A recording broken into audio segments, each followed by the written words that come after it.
hello সবাইকে কি সবাইকে ভাই রুমে কেউ নেই আই এম ফিলিং বোর রাখিনি मतलब মেরা ঝট জিন্দেগি কিচ্ছু ভালো লাগছে না কি করব রুমে একজন থাকেই তাকে আমার পয়সা দিতে না তাই আমি কথাও বলি না বেশি এই বেডে এই শুয়ে থাকতে থাকতে আমার কোমর ধরে গেছে ভাই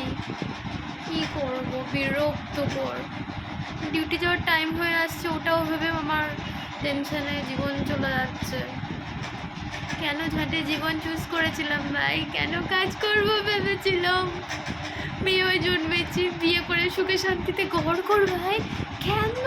কেন নিজে রোজগার করার চাপ এসেছিল কেন রোজগার করতে হবে বর আছে বাবা আছে যতদিন বিয়ে হয়নি বাবার এতে খাও বিয়ে হয়ে গেলে বর আছে বর কিনে দুনে খাওয়াবে আমি তো হ্যাপি কেন ওড়েছিলাম কেন টাকা খরচ করে পড়েছিলাম নাহলে তো এই গিল্টিটা আসতো না এত টাকা আমি বাবার খরচ করে ফেলেছি এখন মনে হচ্ছে না আন তো করতেই হবে বিরক্ত আই ফিলিং বোর আমার একদম ভালো আর মেন্টাল স্টেটাসকে আমি আমার দিমাগি সন্তুলন আমি হারিয়ে ফেলেছি আমাকে ভালো লাগেনি I just hate this life ছাঁটের জিন্দেগি বল